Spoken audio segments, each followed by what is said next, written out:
The line between memory and reality blurred further as the weight of this invisible surveillance pressed down on everyone connected.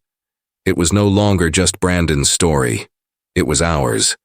Every viewer, every listener, every mind that had stumbled onto these fragments was woven into the fabric of something older and darker than any of us could name.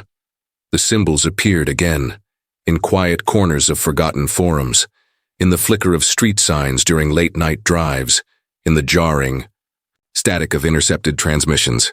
They weren't random. They were messages, calls for recognition, warnings, or maybe invitations. Invitations to question who we are when the past we cling to can no longer be trusted. And then came the third voice.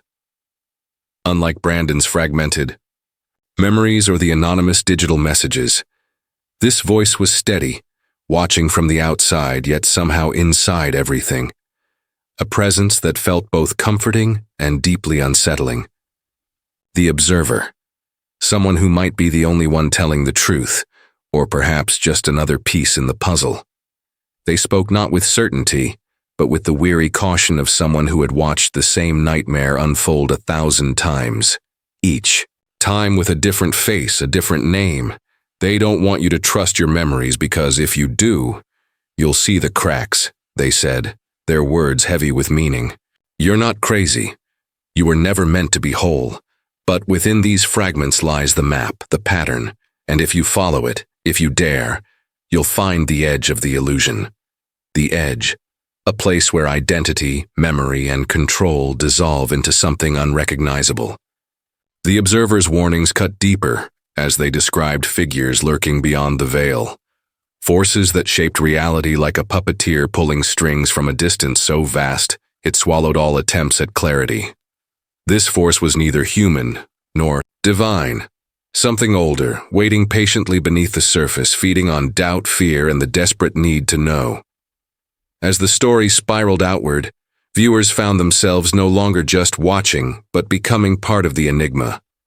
The symbols that once seemed abstract now formed patterns, a language of silence spoken through glitches in audio, flashes of distorted images, a name whispered too low to be caught on any recording but loud enough to resonate in the mind.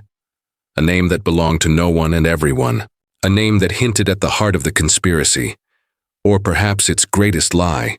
The narrative stretched taut, every revelation folding back on itself like a Mobius strip of uncertainty. Who was Brandon really? Was he the victim, the observer, or the architect of his own unraveling?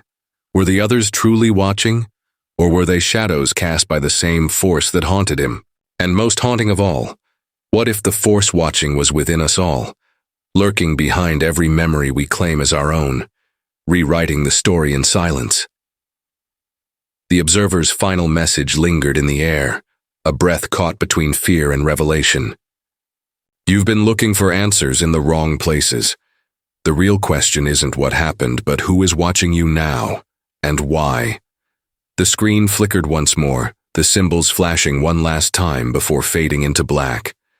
Silence filled the space where certainty once lived, leaving behind only the chilling truth. The story isn't over, and none of us are safe from what waits just beyond the edge of knowing. And as you sit with this, watching, listening, wondering, remember, every unanswered question, every memory glitch, every shadow you thought was just your imagination is a thread in the tapestry they don't want you to pull. Because the deeper you look, the harder it becomes to know where the story ends and you begin. Brandon sat alone in the dim light of the abandoned terminal's hidden room, the weight of years pressing down on his chest like a stone. The files lay scattered around him like fragments of a shattered soul. Yet the real fracture wasn't in the documents or the secrets they held. It was inside him, the space where memory met meaning, where pain met purpose. The mystery no longer clawed at the edges of his understanding with frantic questions of what happened. It had evolved, transformed, into a deeper, more terrifying inquiry. Why did it happen? And what does that reveal about us, about the fragile threads that bind our humanity together? For years, Brandon had chased the ghosts of the past. His daughter's name, the phantom flight attendant, the fire that consumed so much more than a building. He thought answers would bring peace, closure, But now he understood the truth was different. The truth was a mirror held to a fractured world, a reflection of grief, denial, guilt, and the desperate human yearning to find meaning in chaos. The crash, the disappearance, the silence, they weren't just events to be uncovered. They were wounds in the human story, raw and bleeding, impossible to forget, impossible to fully heal. He closed his eyes and let the memories wash over him. The laughter of a child that felt like a fading song, the sharp scent of smoke lingering. In his mind, like a warning, the quiet moments of love that had slipped through his fingers like sand. And beneath it all, a confession so raw it nearly broke him. He had chosen to forget. Not because he didn't care, but because to remember fully was to live with a pain so vast it threatened to swallow him whole. Forgetting was survival. Remembering was damnation. But now, faced with the abyss of his own soul, Brandon realized the choice before him was stark and irreversible. To embrace the truth, the full, brutal truth, would mean unraveling everything he believed about himself and the world around him. It would mean stepping into a darkness so profound it might consume him utterly. Yet to turn away, to retreat, into the safe shadows of denial, was to live a half-life, trapped behind a veil of lies and half-remembered dreams. In that moment, time itself seemed to falter. The hidden forces that had watched from the edges of his life pulsed with quiet anticipation, waiting for him to decide. Was he ready to face what lurked beneath the surface? The truth about the crash, about Mara, about his daughter, but also the truth about himself? Was he ready to awaken from the dream he didn't know he was living? A single tear traced a path down his cheek, not for what was lost, but for what might yet be found. Vulnerability unfolded inside him like a fragile blossom in the cold night. He whispered into the silence, a confession that was both surrender and defiance. I am not afraid to remember anymore, but I don't know if I can survive what that means. And in that confession lay the heart of it all, the fragile, terrifying humanity of being lost, being broken, and still daring to reach for the light. Because this story, this mystery, is more than just shadows on a wall. It is a reckoning with the very essence of what it means to be human, to carry the weight of memory, to face the unknown, and to choose, in the face of darkness, whether to fall apart or rise. The hidden watchers, the cryptic symbols, the fractured memories, they were never just pieces of a puzzle. They were the echoes of our own fears and hopes, reflections of a truth too vast and painful for easy answers. And as Brandon rose from the floor, stepping out of the hidden room and into the unknown, the story did not end. It trembled on the edge of revelation, a terrifying awakening just beginning to unfold. The screen dimmed. The room fell silent. And then, a voice, soft, haunting, yet clear enough to pierce the veil. Thank you for watching. Don't forget to like, share, and subscribe for stories you were never meant to hear. Until next time, remember, some truths don't want to be found. Brandon looked up from his seat in 2A as the flight attendant, red lipstick perfect, smile mechanical, leaned in just a little too close and said, low enough for the man beside him to miss it, "Next time, fly commercial with the rest of your kind." She walked away before he could respond, the hem of her skirt slicing through the narrow aisle like a blade. No one else reacted. Not a single passenger flinched. But something in her voice had snagged on his spine like a fishhook. The way she said, "your kind," like she knew something, like she had seen something, and maybe she had. I'm telling you this because I was there, because I saw Brandon close his eyes, not in anger, but in something deeper. Conflict, confusion, like a man remembering the smell of smoke in a childhood bedroom. This wasn't just about ego, or status, or power. You've heard stories about CEOs going undercover, playing poor to learn humility or whatever PR spin they feed you. But this wasn't that. This wasn't staged. There were no cameras, no producers, no one watching but me. And now you. The airline was his. Every chair, every tray table, every overhead bin and bolt screwed into the fuselage. He'd built it from bankruptcy and blood and backroom deals no one should survive. And yet here he was, reduced to a nobody in his own sky. What the hell did she mean? What came next wasn't anger. It was a silence so dense it pressed against the skin. Brandon didn't call her out. He didn't make a scene. He just stared after her, then reached into the inside pocket of his blazer and pulled out a black envelope. Not a wallet, not a phone, just that, unmarked. It wasn't supposed to be there. He hadn't packed it. His hands trembled when he opened it. Inside was a single photograph, not of him, but of her. Same uniform, same lipstick, only it was dated. 15 years ago, stamped on the back. Final flight, July 23, 2010. She had died on that date. Flight 209. The crash no one talks about anymore. The one they blamed on pilot error and quietly scrubbed from every corner of the internet. He remembered. Because he owned the airline back then, too. But she just served him coffee and then vanished before the plane landed. No log of her boarding. No badge scanned. The other attendants swore they'd never seen her before. That uniform, outdated. Discontinued since the crash. And just before she disappeared, just before her tray hit the galley counter, she whispered one name that Brandon hadn't heard spoken aloud in over a decade. His daughter's. She died in that same crash. The flight you're watching now, Flight 93 to Denver, never took off. Not officially. Check the records, there's no 2A, no Brandon, no manifest. And now the cabin door just sealed shut again. But no one's flying the plane. The cabin door sealed again. Quiet, oppressive. Too quiet, if you listened close enough. Brandon's eyes flicked open. Or maybe they'd never closed. The haze of confusion making time fold into itself. No hum of engines, no murmur of passengers. Only the soft, uneven tick of an old clock somewhere deep in the recesses of his mind. He sat upright, the black envelope folded back into his blazer pocket, his heartbeat pounding an erratic rhythm he wasn't sure was real. You might wonder if this was a dream, or a nightmare stitched together from guilt and grief. But Brandon swears this was happening. And if you think it's just another story, then you're already part of the problem. Trapped in the quiet conspiracy of what they don't want you to remember. Minutes, or maybe hours, passed with the weight of silence pressing harder. Then, the soft chime of a phone broke the stillness. Brandon's hand twitched toward his pocket, but there was no phone there. No signal, nothing but the envelope and an emptiness that screamed louder than words. Then, from somewhere behind the cockpit, a voice, not Brandon's, not hers, but somewhere in between. A woman's voice, faint and distorted, like a long-forgotten recording on a cracked tape. He never came back.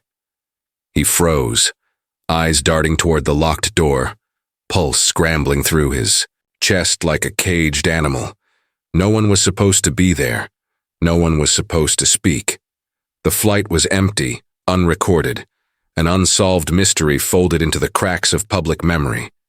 What was happening? Was this the truth behind what no one tells you? Or just a shattered mind conjuring ghosts? That's when Alex appeared. He didn't notice him at first. How could he? Like a shadow slipping between seats, barely there, but impossible to ignore. Alex looked familiar, but off. Too pale, too hollow-eyed for someone who claimed he was just a passenger. He smiled, but it didn't reach his eyes. "You don't belong here," Alex said, voice smooth, unsettling. "Neither do I, or do we." Brandon wanted to ask who he was, why he was here, but the words lodged in his throat. Alex seemed to exist on the fringe of reality, a flicker in the corner of vision, sometimes present, sometimes gone, like a bad signal or a bad memory. "You're chasing ghosts," Alex whispered, voice dropping to a conspiratorial hush. "But the ghosts are chasing you too," Brandon's mind spiraled. Were the whispers real or just a symptom of something deeper, something buried beneath layers of trauma and denial? He tried to recall the crash, his daughter's face, the chaos, the silence that followed, but memories warped and twisted like reflections on shattered glass. Some images too bright, Others missing altogether, like someone had carefully erased the parts they didn't want him to see. Did she really die? Brandon muttered, more to himself than Alex. Did you? Alex replied, a smile creeping back. Or did you bury yourself alive in all this? He tapped the envelope now resting on the tray table. This isn't a photograph. It's a key. But what it opens, you won't like what's inside. Brandon's fingers trembled, reaching out. But the moment he touched the envelope, the cabin shifted. The seats groaned as if waking from a long sleep, lights flickering like they did in that terminal all those years ago, right before the crash. Suddenly the line between what was real and what was imagined blurred so much he couldn't tell where his body ended and the memory began. Voices whispered from the walls, fragments of conversations he never remembered hearing. A baby's laugh, chilling in its clarity, echoing a name Brandon hadn't heard spoken in years. And then, the recording, the tape he never found, yet now played clearly in his mind. They don't want you to remember. The truth behind what no one tells you. The truth behind the flight that never landed. The truth behind a father who lost everything but refused to let it go. Alex's eyes locked onto Brandon's, dark and unreadable. The real unsolved mystery isn't the crash, he said quietly. It's the silence that followed, the memories no one talks about, the secrets they buried beneath, the wreckage. Brandon swallowed hard, the line between fear and revelation twisting inside him like a storm. What do you want from me? Alex smiled then, wide and knowing. To wake up, or maybe to finally disappear. And just like that, the lights cut out. The plane fell into a darkness so complete, so suffocating that even the whisper of a heartbeat was swallowed whole. Then, a single word echoed through the void, clear as a scream, chilling as ice. Remember. And Brandon did, or thought he did. But was it real, or just another layer of the nightmare? Brandon sat slumped against the cold cabin wall, heart still hammering in his chest from the plunge into darkness. When the lights flickered back on, the world felt sharper, almost too sharp, as if his senses had been peeled back to raw nerve endings. The black envelope lay open on the floor, its contents now revealed not as a photograph, but as a map, an old, crumpled blueprint of the airline's original headquarters, the building where everything had started, and, perhaps, where everything had ended. His fingers traced the lines, the sharp angles of forgotten offices and secret rooms, the corridors marked with cryptic notes written in a hand he almost recognized. This was it, the hidden truth, the key to the mystery that had haunted him for years, or so he thought. There was a name scrawled at the bottom of the blueprint, barely visible under the dust and time. Mara Whitfield. The woman who had served him coffee, the ghost in the uniform, the woman who never should have been there. Brandon's breath caught in his throat as memories, long buried and fragile as glass, began to rise. He remembered a night years ago, a storm so fierce it had knocked out power across the city. He was younger then, reckless, trying to make sense of a fractured life. A fire had broken out in the old terminal, the original building the blueprint depicted, flames devouring everything in their path. The chaos had been a blur, but in the middle of it, he remembered seeing Mara, not just the flight attendant from the crash, but a woman who had worked security there, someone who had disappeared without explanation after that night. He had never spoken about it. No one had. The official report said accidental fire, but Brandon had known better. That night was no accident. As he pieced it together, the eerie familiarity of the event gnawed at him. The fire, the woman, the vanishing, all mirrored what was unfolding now, as if history was looping back on itself, cruel and relentless. Was this a memory glitch? A trauma cycling through his mind in endless repetition? Or was there something darker lurking beneath the surface, something watching, waiting, weaving itself into his life like smoke into fabric? His phone buzzed suddenly, startling him. The screen lit up with a message. "You're not crazy, they lied to you." No sender, no context, just those chilling words that echoed in the silence of the cabin. Brandon's fingers trembled as he read them again, feeling a creeping dread settle deep in his chest. The past wasn't just a story. It was a warning. Desperate for answers, Brandon followed the blueprint's route, imagining himself moving through the shadowed halls of the old headquarters. Each step brought fragments of memories back, shadows of voices, the scent of smoke, the cold metal of a broken lock in his palm. The line between what he remembered and what was whispered to him blurred until he could no longer trust his own mind. Then he found it, a hidden room behind a false wall, just as the blueprint had indicated. Inside, files stacked high, yellowed, and decayed, but intact. Names, dates, reports, proof that the crash, the fire, Mara's disappearance, and his daughter's death were all tangled in a web of cover-ups and lies. A conspiracy stretching beyond the airline, touching on people and places Brandon had never dared to consider. For a fleeting moment, relief washed over him. The mystery was uncovered. The truth was finally in his hands. But then, a detail caught. His eye sharp and out of place. A photograph tucked inside one of the files. Not of Mara, not of his daughter, but of himself. Only he was younger, smiling in a way he never remembered. And behind him, in the blurry background, stood a figure, featureless, watching him. Brandon's breath hitched. He stared, heart pounding with a new, terrible understanding. The danger wasn't just in the past. It was here, now. It had been watching from the beginning, threading itself through his memories, shaping his reality in ways he couldn't escape. The room seemed to close in, the walls whispering secrets he wasn't ready to hear. The air grew thick, suffocating, as if the very space was alive with something ancient and unseen. He realized then that every step he'd taken, every memory he'd trusted, every moment of clarity was part of a larger, more terrifying puzzle, and the final piece was missing. Because the true horror wasn't what he'd lost or what was hidden in those files. It was what he had yet to remember, and what that meant for everything he thought he knew. The cabin door creaked open behind him, slow and deliberate. He turned, and the figure from the photograph stepped into the light, but it wasn't a person. It was a shadow, and as it stretched toward him, cold and inevitable, Brandon knew he would have to watch everything again, because the story had only just begun. From the moment Brandon's world cracked open, he wasn't alone. Not really. Somewhere in the shadows, other eyes watched with quiet intensity. Strangers whose lives pulsed with the same fractured rhythm. They were tethered to him, threads woven across time and space, unseen yet inseparable, caught in the same invisible web of whispered truths and buried memories. I know this because they reached out, not with words but through signals only the broken could understand. Strange symbols flickering on screens in the dead of night. Numbers repeated, in dreams that no one else had. A cryptic language of fractures and warnings.